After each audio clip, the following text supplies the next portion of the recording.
Mungkin sebelumnya bisa diperkenalkan, saya Muhammad Gilang di sini sebagai moderator, lalu ada teman-teman saya, Bibi Subandi, nanti sebagai penanya, dan juga Muhammad Ristio Kodrian sebagai penanya, dan mungkin yang lainnya akan menyusul. Jadi seperti itu. Mungkin kita langsung mulai saja dari penanya pertama, yaitu Mas Bibi Subandi. Dipersilakan. Ya permisi izin dari pertanyaan pertama lah ya Pak ya. Siap, siap. Untuk pertanyaan yang pertama ini kita boleh tahu gak sih sejarahnya gitu Pak? Wakaf Mulia Institute ini kan saya nemuin ini nih apa lembaga-lembaga wakaf yang ada di Jogja ya dan salah satunya ini kayak Wakaf Mulia Institute ini kalau kita boleh tahu sejarahnya di mana apa sejarahnya itu bagaimana Pak kalau boleh tahu ya. Oke, baik ya. Terima kasih banyak. Assalamualaikum warahmatullahi wabarakatuh. Perkenalkan, nama saya Eko Priyanto. Saya selaku Presiden Direktur dari Wakaf Mulia Institute. Eh, untuk kantor Wakaf Mulia Institute ada di di Yogyakarta di Jalan Imogiri Timur, kilometer 3,5, Demangan Kopen, Wonokromo, Pleret, ya, Bantul di Jakarta. Tapi kita punya kantor pusat juga ada di Jakarta, tapi lebih banyak operasionalnya ada di Jogja ya. Baik, berkaitan dengan sejarah ya Wakaf Mulia Institute. Jadi Wakaf Mulia Institute ini lembaga yang legalitasnya itu yayasan, lebih tepatnya Yayasan Pendidikan Wakaf Mulia Indonesia, Yayasan Pendidikan Wakaf Mulia Indonesia. Kemudian, nah, Yayasan Pendidikan Wakaf Mulia Indonesia ini didirikan di tanggal 10 Januari tahun 2020.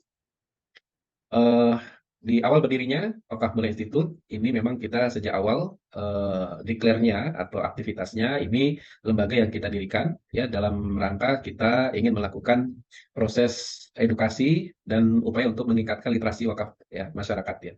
Karena memang hasil riset tahun 2020 tingkat literasi masyarakat Indonesia itu masih sangat rendah.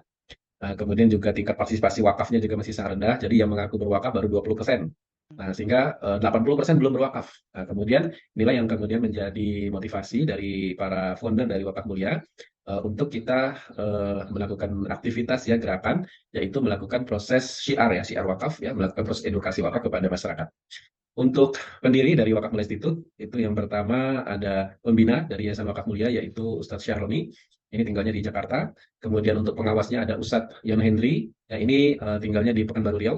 Kemudian untuk ketua saya sendiri, kemudian sekretaris ada Bu Nur Isnaniati di Jogja. Kemudian bendaharanya Bu Santi, ini di Jakarta.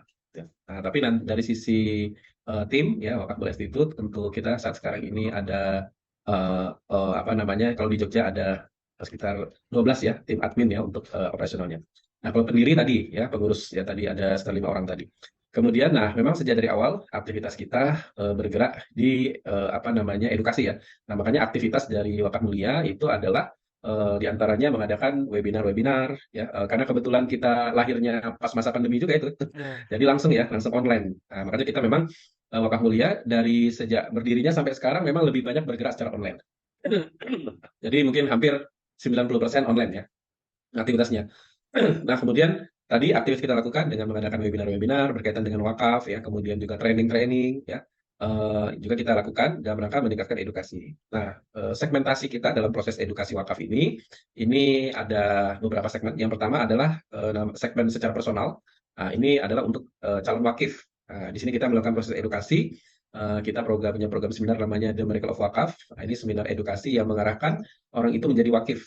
Nah, gitu ya, dengan beberapa program yang ditawarkan namanya seminar dan mereka wakaf. Nah ini calon wakif. Nah, jadi targetnya untuk wakif. Berikutnya kita punya seminar konsultan wakaf. Nah kalau ini fokusnya ke calon, kalau kita menyebutnya komunitas pejuang wakaf.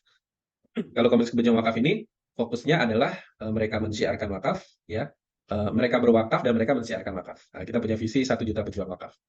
Kemudian kita juga punya segmentasi apa lembaga. Nah, jadi edukasi kita juga arahnya juga ke lembaga. Nah, kalau ke lembaga memang kita mengembangkan program-program training pelatihan untuk mensupport lembaga-lembaga yang bergerak di dunia wakaf.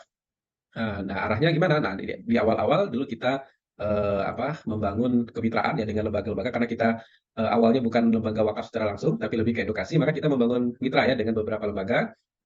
Bentuk kemitraannya diantaranya kita bekerja sama fundraising ya secara digital. Jadi misalnya di antaranya kita sudah pernah bekerja sama dengan iWakaf, kemudian juga dengan Yakesma ya.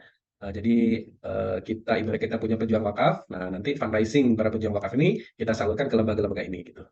Kemudian juga bentuk kemitraan kita dengan lembaga lain adalah kita bikin program yayasan binaan untuk digital fundraising. Nah, jadi kita istilahnya mengedukasi juga yayasan-yayasan binaan ini untuk mereka bisa ini ya mengembangkan syiar wakafnya itu secara digital ya dengan digital fundraising.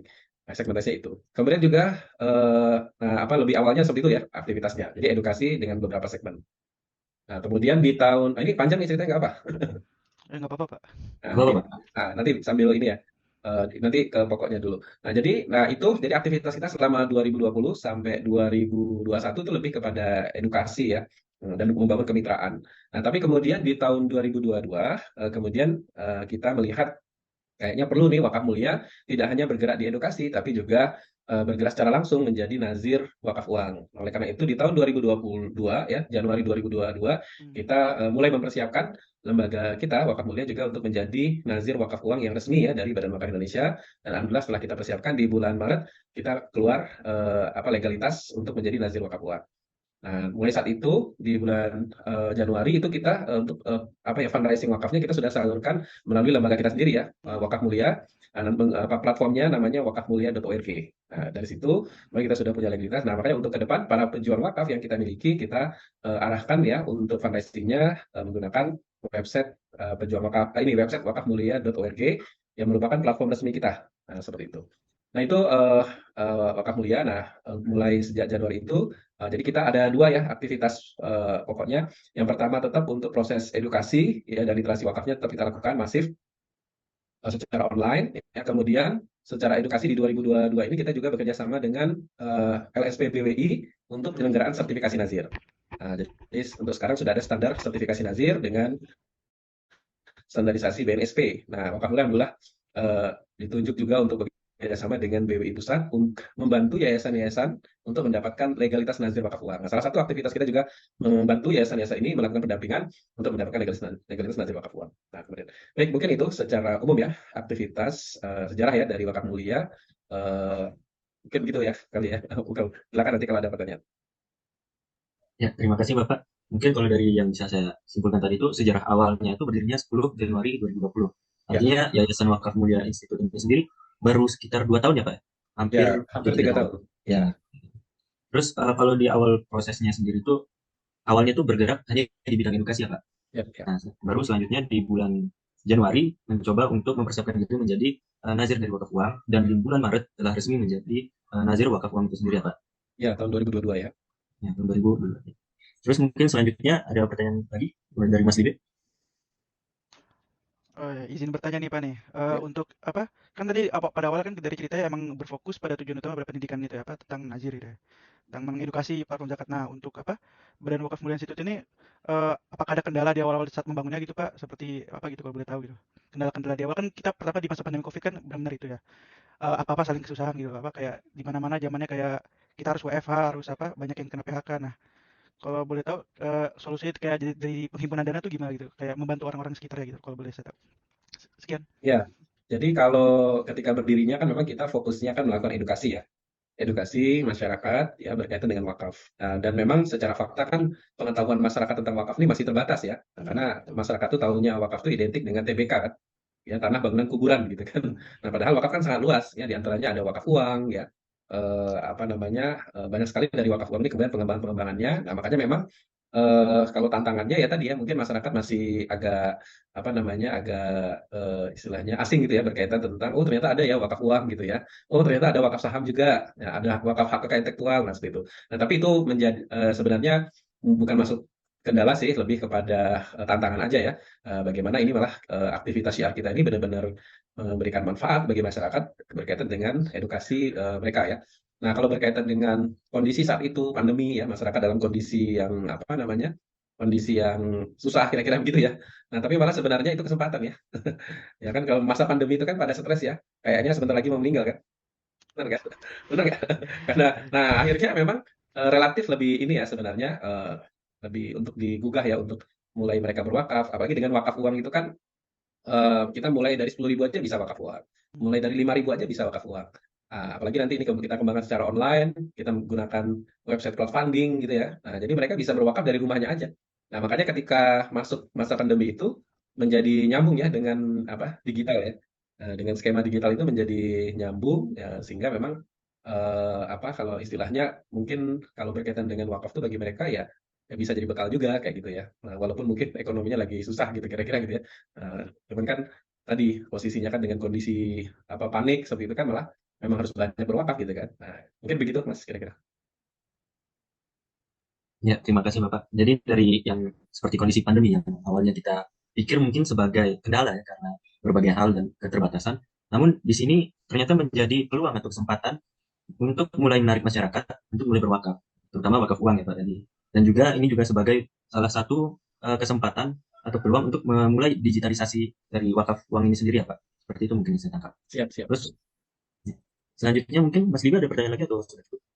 Sudah cukup tadi, udah bagus banget dijelasin. Makasih Pak. Ya, mungkin kita ke penanya selanjutnya. Penanya kedua ada Mas Wada. Dipersilakan Mas. Oh ya Pak, pengen nanya, yang ketika berdirinya lembaga ini, rintangan apa saja yang dihadapi gitu Pak? Mas putus tadi, Ada suara? Mas Wada mungkin bisa diulang tadi hilang Mas. Oh, pas Pak.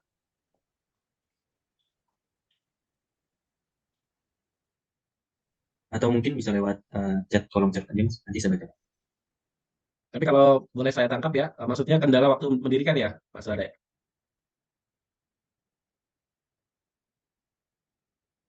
Oh ya, jadi tadi saya sudah sampaikan ya, jadi memang Wakaf Mulia itu berdirikan 10 Januari ya, 2020.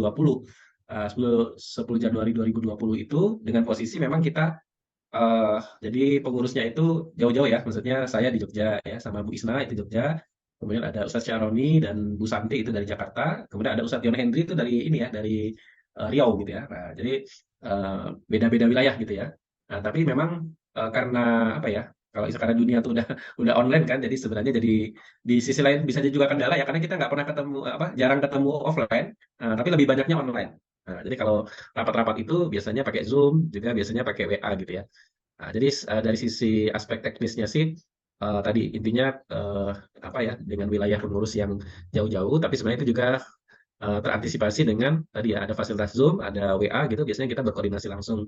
Dan juga kan edukasi-edukasi kita juga menggunakan Zoom ya. Nah, jadi mau di mana aja itu udah nggak masalah gitu ya, kira-kira begitu. Begitu mungkin ya, Mas Wada. Ya, terima kasih Bapak. Tadi yang seperti dijelaskan kalau kendala di awal berdirinya itu karena pengurusnya berada di wilayah yang berjauhan ya Pak. Namun bisa teratasi dengan adanya online-online seperti Zoom dan lain-lainnya. Terus mungkin saya ada sedikit pertanyaan Bapak jika diperkenankan. Siap, siap. Tadi dijelaskan bahwa edukasi yang dilakukan ini secara online ya Pak. Pertanyaan saya, mungkin nggak atau apakah Wakaf Mulia Institute ini menerima edukasi secara offline? Misalkan ada universitas atau mungkin sekolah-sekolah SMA dan lainnya yang ingin mengadakan edukasi secara offline. Itu apakah Wakaf Mulia Institute ini menerima hal itu Pak? Ya, baik. Kalau untuk kondisi sekarang kita sudah membuka ya. Jadi sudah membuka, menerima tuh kalau misalnya ada lembaga yang ingin mengundang ya Wakaf Mulia untuk sharing ya berkaitan tentang wakaf gitu ya. Kemudian juga inovasi wakaf berkaitan juga dengan mungkin nanti apa digital fundraising dan seterusnya itu insya Allah kita siap ya Mas. Jadi tinggal apa istilahnya diagendakan gitu. Terutama di daerah Jogja oke-oke aja gitu insya Allah. Gitu. Baik Pak. Terima kasih Bapak. Mungkin kita lanjut ke pertanyaan kedua lagi. Masih ada pertanyaan lain atau sudah cukup? Kolom chat aja, kalau misalkan Bapak. Atau Ya kita silakan, lanjut silakan. ke pertanyaan ketiga aja Mas Ristio, mungkin ada yang ditanyakan? Permisi Bapak, izin bertanya ini Pak. Bagaimana cara menarik minat masyarakat di seluruh golongan aspek agar mau dan menyalurkan duitnya kepada lembaga wakaf mulia ini? Apakah kepercayaan itu datang dari legalitas atau bagaimana caranya biar orang-orang tuh mau gitu Pak? Selain itu Pak. Terima kasih Pak. Oke. Baik, kalau ditanya bagaimana caranya tadi, jadi memang kalau kita memang lebih banyak bergeraknya secara online ya untuk saat sekarang ya. Jadi yang kita lakukan ya memang kita menggunakan strategi digital fundraising ya. Nah, di antara strategi digital fundraising kita, yang tadi yang pertama kita memiliki website ya, website crowdfunding, nanti bisa dicek di wakafmulia.org ya, wakafmulia.org. Kemudian kita juga kembangkan sosial medianya. di antaranya di Instagram gitu ya, kemudian di Facebook gitu.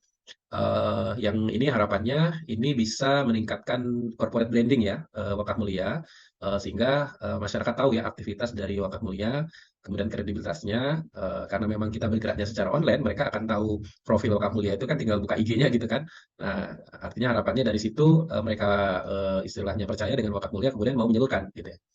Kemudian, nah memang kita juga kembangkan digital fundraising-nya itu dengan menggunakan strategi WA ya, WA marketing gitu, dengan pendekatan secara langsung ya, maksudnya direct marketing lah ya, kepada calon donatur ya. Kemudian harapannya dengan direct marketing ini ya, mereka bisa langsung ya berdonasi ya kepada Wakaf Mulia ya melalui link yang sudah disiapkan termasuk langsung ke rekening.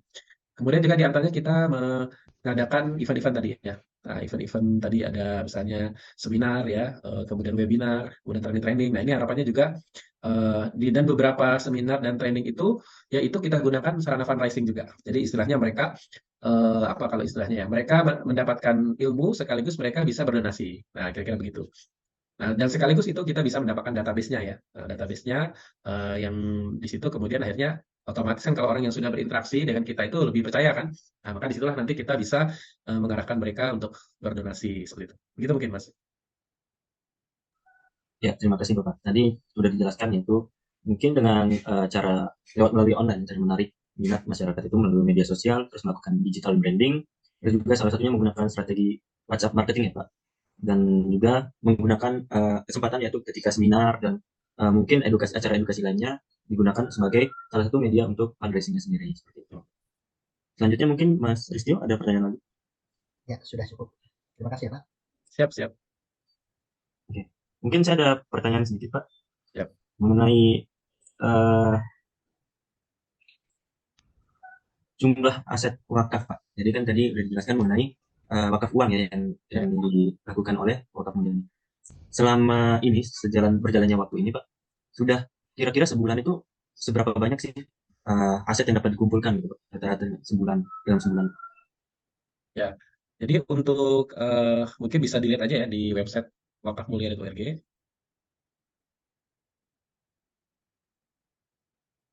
Bentar nih saya screen ya. Oke, Pak.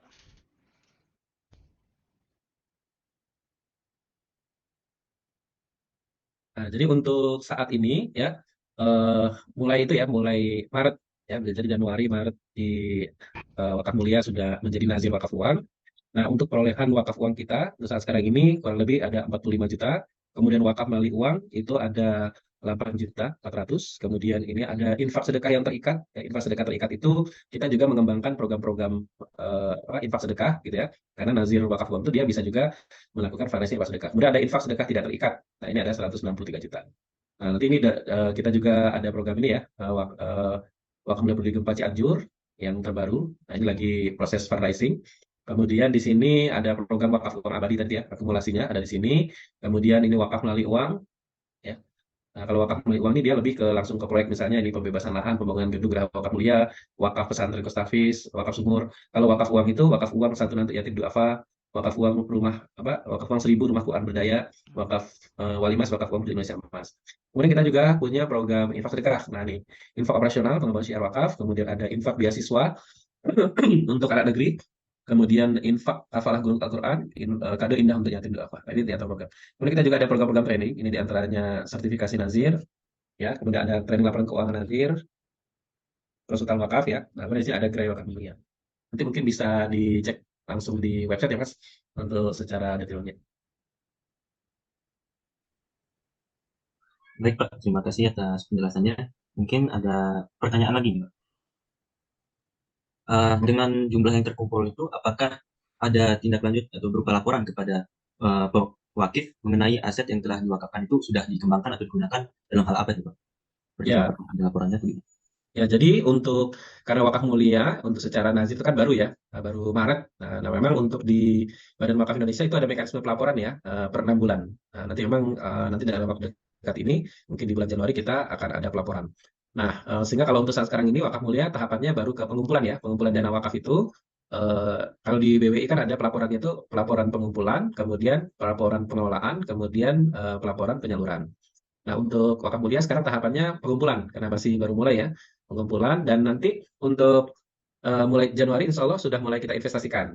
Nah, nanti ini kita masih akan musyawarahkan apakah diinvestasikan ke instrumen perbankan misalnya deposito, sukuk gitu, atau usaha secara langsung. Karena juga kita sedang di Januari kita sedang mengembangkan usaha produktif berbasis wakaf kuliner ya.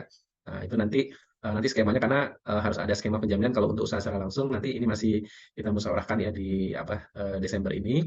Nah, tapi memang untuk wakaf mulia sendiri direncanakan akan ada usaha produktif yang kita mulai buka di Januari ya. Nah, gitu. Ya, terima kasih Bapak atas penjelasannya. Selanjutnya mungkin ada pertanyaan lagi dari teman-teman sekalian. Izin bertanya, Pak. Boleh, siap. Nah, kan banyak ya Pak ya, lembaga-lembaga wakaf yang ada di seluruh Indonesia inilah ya. Nah, dari BWI, dari yang nasional, swasta maupun dari yang lain, eee, kalau boleh saya tahu ini kan itu ya, banyak saingannya gitu ya. Maksudnya kayak, cara itu apa, marketingnya gimana gitu agar orang tuh lebih tertarik gitu loh. Apa yang membedakan kayak Wakaf Mulia Institute dengan lembaga wakaf lainnya gitu. Kayak poin-poinnya yang bikin strong option-nya gitu loh. Kenapa eee, untuk meyakinkan para itu ya eee, orang-orang untuk Donatur. membayar wakaf ya, donatur dan lain-lain sebagainya. Sekian Pak, terima kasih. Oke ya. Jadi memang lembaga itu banyak ya di Indonesia ini ya. Eh, Kalau nama wakaf mulia mungkin kelebihannya di mana ya? Yang pertama tadi kita fokusnya melakukan edukasi ya. Nah, dan juga kita berbarengan dengan melakukan edukasi ini kita juga membangun komunitas. Nah, tadi kan kita punya komunitas pejuang wakaf ya namanya. Hmm. Nah, komunitas pejuang wakaf ini konsepnya ini adalah mereka berwakaf dan mereka mensyiarkan wakaf. Nah, jadi sifatnya kalau istilahnya itu memang kita tidak membangun donatur cair ya, nah, tapi membangun donatur yang tergabung dalam komunitas. Nah, itu diantaranya. Nah, sehingga kalau bahasa sederhananya istilahnya punya captive marketnya ya, jadi market khususnya yang memang itu kita kelola ya para pejuang wakaf ini untuk mensiarkan. Nah, termasuk juga segmentasi lembaga tadi. Nah, segmentasi lembaga kan kita juga punya yayasan binaan seperti itu ya. Nah, kalau tadi ada yang sifatnya eh, masyarakat secara umum ya, kalau ini malah lembaga-lembaga yang kita istilahnya bangun sinergi ya, bangun kemitraan ya. Nah, sehingga memang malah posisi wakaf mulia itu malah sekarang malah merangkul ya. Jadi sekarang sudah ada 250 lembaga yang lagi kita bantu untuk mendapatkan legalitas. Nah, makanya nanti di sini bakal banyak yang akan bisa disinergikan karena memang skema wakaf itu bukan kompetisi ya, nah, tapi kolaborasi. Nah, kan keren tuh ya. Jadi kolaborasi nanti programnya. Nah, kayak seperti besok ini ada yang Cianjur ya. Ini nanti insya Allah bulan hari Rabu besok tim dari Wakaf Mulia akan turun ke Cianjur, survei sekaligus penyaluran tahap 1. Nah, nanti kita memobilisasi yayasan binaan kita ya, ada kurang lebih 250 itu untuk mereka memaksimalkan ya. Karena nanti ada satu masjid itu yang hancur ya. Nah, sehingga harapannya itu dengan berkolaborasi ya semuanya membantu kan jadi itu masjid itu nanti pasti. Kan masing-masing 250 aja 10 juta kan udah berapa itu? Udah berapa? 2 miliar ya? Banyak lah. Benar nggak? Udah banyak pokoknya gitu. Banyak lah. Jadi memang skema kita kolaborasi. Nah, jadi wakaf mulia. Jadi memang kalau bahasa sederhananya itu tidak terlalu khawatir dengan jumlah banyaknya lembaga wakaf. Bahkan kita bahkan bersinergi ya dengan lembaga wakaf yang ada. Nah, seperti itu. Tadi ada 200 nih sekarang yang lagi kita bina untuk mereka dapat legalitas. Karena yang memiliki legalitas ya di Indonesia itu masih sangat sedikit ya. Jadi sudah tahu belum datanya yang sudah punya legalitas? Belum Bapak. Nah, saya share ya, biar tahu. Jadi ini juga salah satu kredit poinnya wakaf mulia, karena ternyata masih sangat sedikit yang punya legalitas. Nah, sebentar nih saya share ya. Eh, Nah, ini.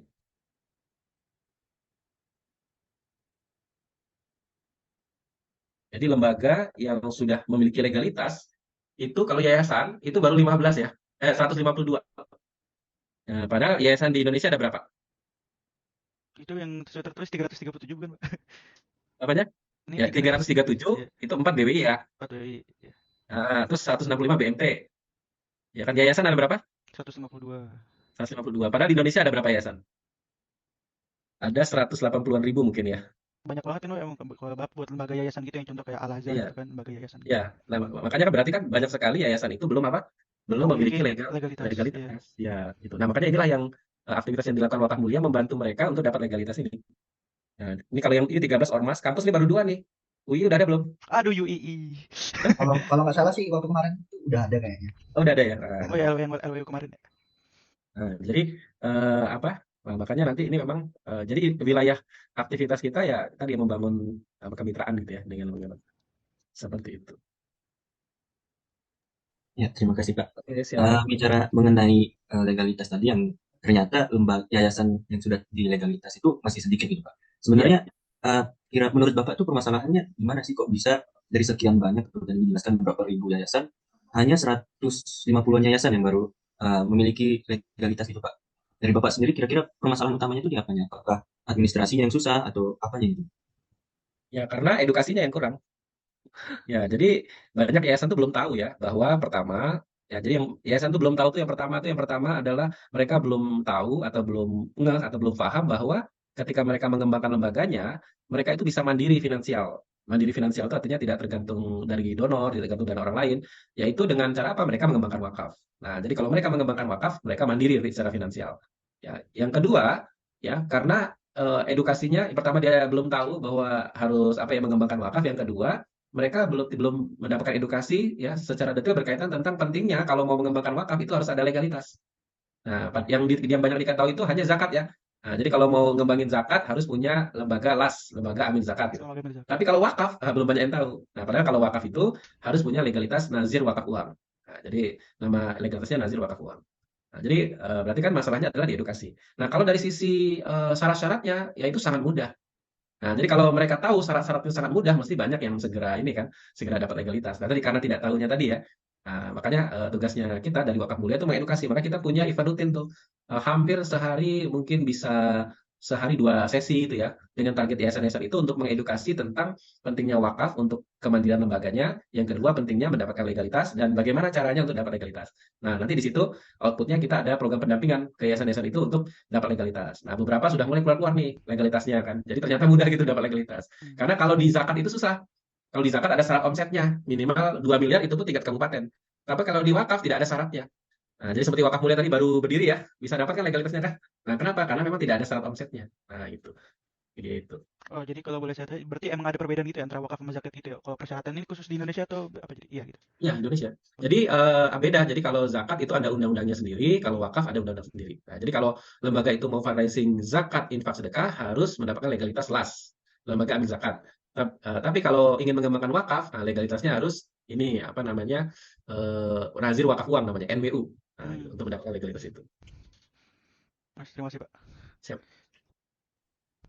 Ya, mungkin saya mau bertanya lagi Pak, tapi mungkin agak sedikit beda. Dari tadi kan menyinggungnya mengenai edukasi dan wakaf uang ya Pak. Ya.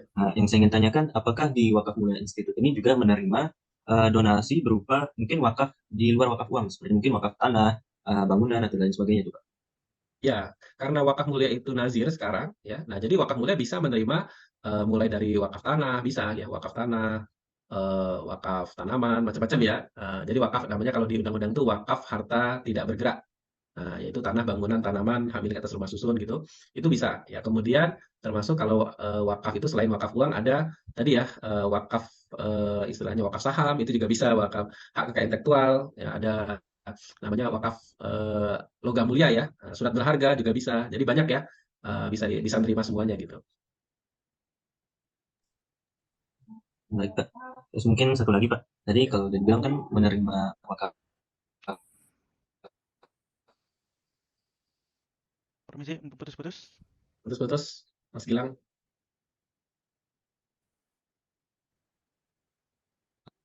Dan lainnya selain uang gitu. Nah, di Mungkin bisa diulang sorry. pertanyaannya. Diulang, Mas Gilang. Ya. Jadi tadi kan dijelaskan Pak, wakaf mulia ini sudah sebagai nazir, artinya menerima berbagai jenis wakaf. Pak. Nah, kalau dari wakaf mulia hingga saat ini, dari wakaf selain uang itu sudah berapa asetnya tuh Pak, dan apa aja mungkin yang udah diterima dan udah dikelola? Ya, kalau untuk saat sekarang memang yang definitif kita baru wakaf uang ya. Jadi kalau sebenarnya kemarin ada apa namanya ada wakaf kebun ya di mana di Lampung ya namanya Batubra itu. Nah itu ada 2 hektar apa kebun kopi yang itu nanti rencananya akan dibangun pesantren. Nah tapi itu masih proses ini ya untuk baru akta ikrar wakaf terus baru proses mau jadi sertifikat wakaf. Nah tapi itu masih ini ya masih berproses sehingga kita belum masukkan di dalam harta wakafnya wakaf mulia atau harta benda wakaf mulia karena kita masukkan jadi harta benda wakafnya wakaf mulia itu kalau sudah keluar sertifikat. Nah, ini kan masih ini ya, masih proses. Nah, itu di ini ya, apa namanya, Batu Brak ya, Lampung. Di Batu Brak, Lampung. Baik, Pak. Mungkin dari teman-teman ada pertanyaan lagi. Mungkin saya Pak yang bertanya. Siap, boleh. Dari sekian banyak wakif kan pasti ada lebih banyaknya kan orang Indonesia. Apakah Badan Wakaf Mulia Institute ini menerima wakif selain dari warga negara Indonesia gitu? Soalnya kan dari kita lihat di yang lain kan Indonesia emang ya sebagai sponsor utama yang warganya yang banyak nyumbang. Tapi ada warga luar juga tapi pengen nyumbangnya di Indonesia. Apakah Badan Wakaf ini bisa menampung hal itu Pak? Ya, bisa saja. Jadi kita juga bisa menerima ya untuk wakaf, terutama uang ya dari orang di luar negeri ya, termasuk mungkin apa namanya bukan orang Indonesia, artinya pokoknya orang non Indonesia gitu ya, orang asing. Nah, tapi nanti kalau wakafnya berupa uang, nah misalnya dia wakafnya dolar gitu ya, nah itu akan kita konversi dulu, konversi ke rupiah. Nah, jadi nanti yang akan dicatatkan sebagai wakaf uang itu dalam bentuk rupiah gitu ya. Nah, jadi prinsipnya bisa siapa saja. Dan kalau wakaf ini kita juga bisa menerima wakaf dari non-muslim.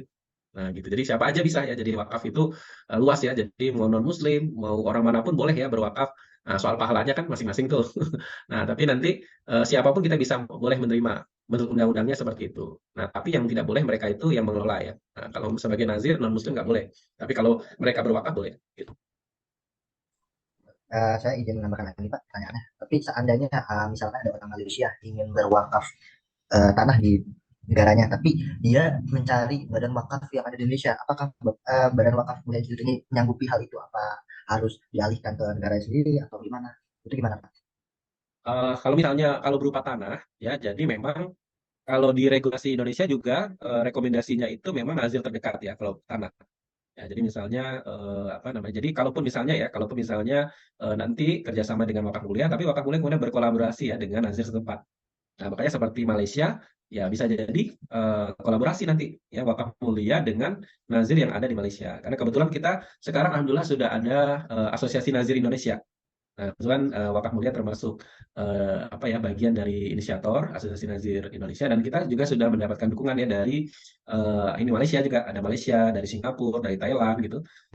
Sehingga nanti kita bisa sinergi ya untuk pengembangannya gitu. Jadi prinsipnya itu kalau wakaf sih bisa di mana aja ya. Nah, tinggal tapi harus bersinergi ya. Nah, karena nanti tergantung juga regulasi dari daerah setempat ya, pemerintah setempat gitu.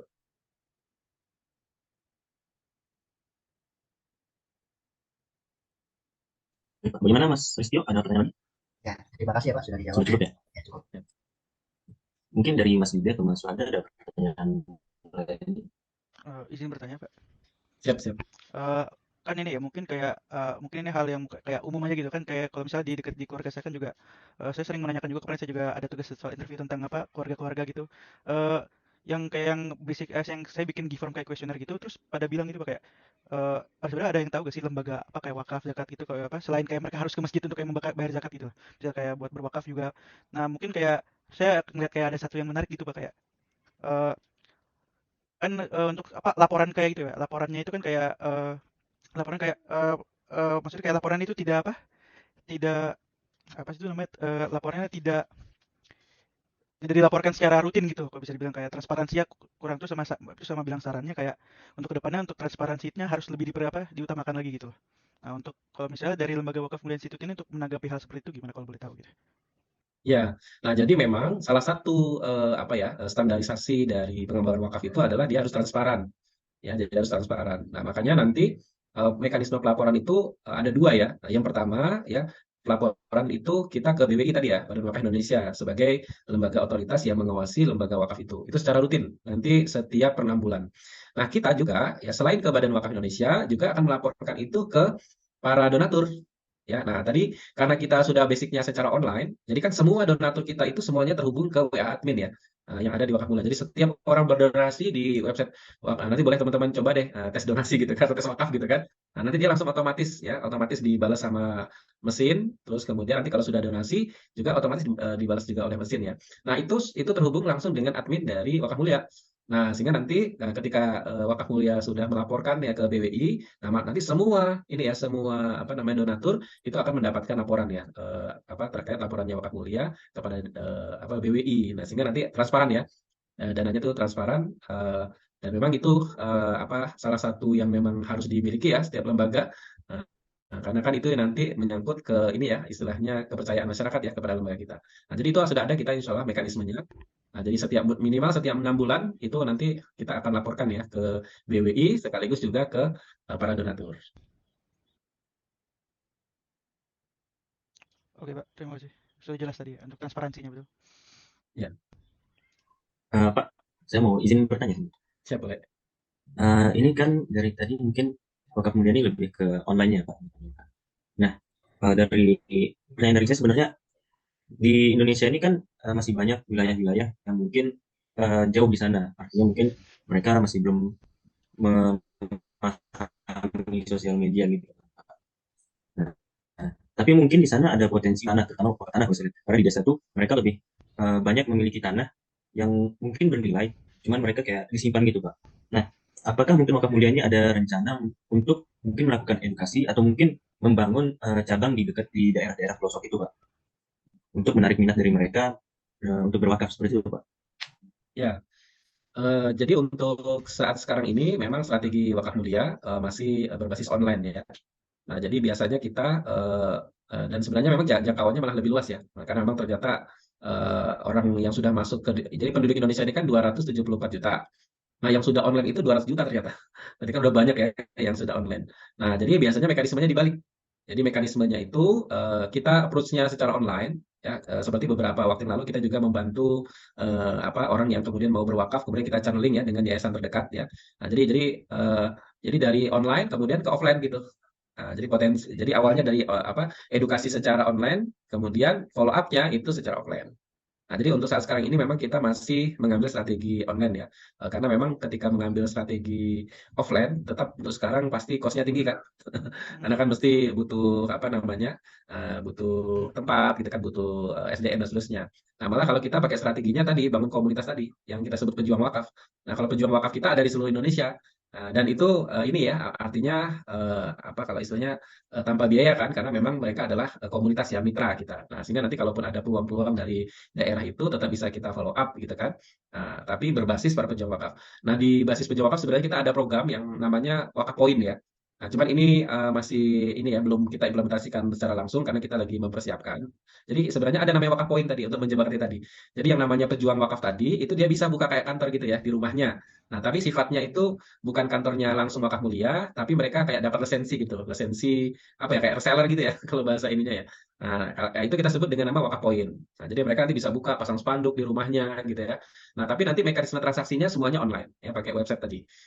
Di situ juga ada skema ada ininya ya. Kalau istilah ini ada ujrohnya ya untuk para pejuang wakaf, fundraiser gitu. Wakaf point itu ada skema ujrohnya. Nah, itu juga karena kita ibaratnya membangun kemitraan gitu ya. Nah, kalau untuk yang SDM khusus wakaf mulia itu di kantor pusat ya di yang memang kita gaji khusus gitu ada di kantor pusat. Tapi kalau yang sifatnya di luar itu kita bangun kemitraan tadi. Nah, di antaranya nanti ini tapi belum implementasi ya. Nah, jadi baru kita bangun jejaringnya. Nah, tapi nanti ada ya itu skema namanya wakaf point itu. Secara konsep sudah ada tinggal ini aja tinggal implementasi. Begitu mungkin Mas Dilan. Baik Pak, terima kasih. Mungkin mengingat waktu sudah sejam berlalu dan nggak terasa banget udah sejam gitu ya. Jadi mungkin kita langsung ke pertanyaan terakhir ya Pak. Siap, boleh. Mungkin pertanyaan terakhir nih Pak.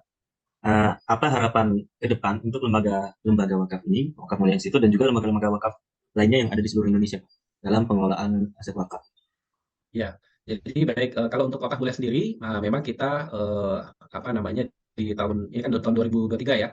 Nah, di tahun 2023 ini kita memang punya visi untuk karena saat sekarang ini kita di bidang edukasi sudah bekerja sama langsung dengan Badan Wakaf Indonesia Pusat untuk program sertifikasi nazir dan juga program legalitas nazir ya. Jadi mensupport lembaga untuk memiliki legalitas. Makanya nanti di tahun 2023 ini kita punya visi ingin mengoptimalisasi ya. Jadi saat sekarang ini ada 250 lembaga yang kita dampingi. Ya mudah-mudahan nih 250 ini semuanya mentas ya memiliki legalitas. Nah, sehingga harapannya wakaf mulia bisa berkontribusi lah ya untuk melahirkan nazir-nazir yang legal gitu kan. Kalau sekarang kan banyak yang belum legal ya. Nah, apalagi sekarang itu sudah ada ininya ya, sudah ada pembedanya nanti mana yang lembaga yang legal dengan yang tidak legal. Ya, karena sekarang sudah ada barcode-nya. ya. Tapi bukan barcode yang ini ya, bukan ya. Kalau ini untuk donasi kali ini ya. Nah, nanti ada barcode-nya. Nanti boleh saya putar lah terakhir nanti ya. Nah, sekarang tuh ada barcode-nya. Nah, sehingga kalau ada lembaga wakaf yang fundraising wakaf belum punya barcode itu, berarti dia belum legal. Oh, Nah, yang sudah punya barcode berarti berapa? Berapa lembaga? Berarti tadi 337 kan harusnya ya. Nah, yang di luar itu berarti belum punya barcode. Nah, kalau belum punya barcode berarti masih ilegal. Nah, itu kan jadi memang itu yang akan kita optimasi. Ya, kita target kalau bisa 500 lah, 500 lembaga kemudian punya legalitas. Kemudian juga dari sisi optimasi edukasi yang lain akan kita optimalkan. Nah, yang berikutnya insya Allah ini kita di 2023 akan tadi ya mengembangkan bisnis berbasis wakaf. Insya Allah mohon doanya nanti kita akan mengembangkan kuliner namanya Miracle. Nah, ini ditargetkan sih kalau bisa ada mulai sampai targetnya sih kalau bisa 10 cabang gitu kan. Nah, nanti kita lihat ya runningnya. Nah, karena itu nanti memang konsepnya adalah bagaimana bisnis itu bisa mensupport pengembangan wakaf gitu. Nah, itu untuk dari sisi wakaf mulia sendiri. Kemudian dari sisi lembaga-lembaga yang lain memang harapannya tadi ya sama ya, mulai untuk mengembangkan wakaf uang, kemudian juga menyiapkan legalitas ya. Nah, karena kayaknya saat sekarang ini PR-nya di situ tuh, legalitas. Kenapa? Karena kalau nggak punya legalitas berarti lembaga itu tidak diawasi. Ya kan, berarti kalau tidak diawasi berarti potensi ya harta wakaf hilang itu sangat tinggi. Benar nggak? Nah, jadi apalagi dia sudah ngumpulin wakaf uang 1 miliar nggak diawasin. Nah, nanti wakaf uangnya hilang. Nah, ya kalau seperti itu kan berbahaya ya.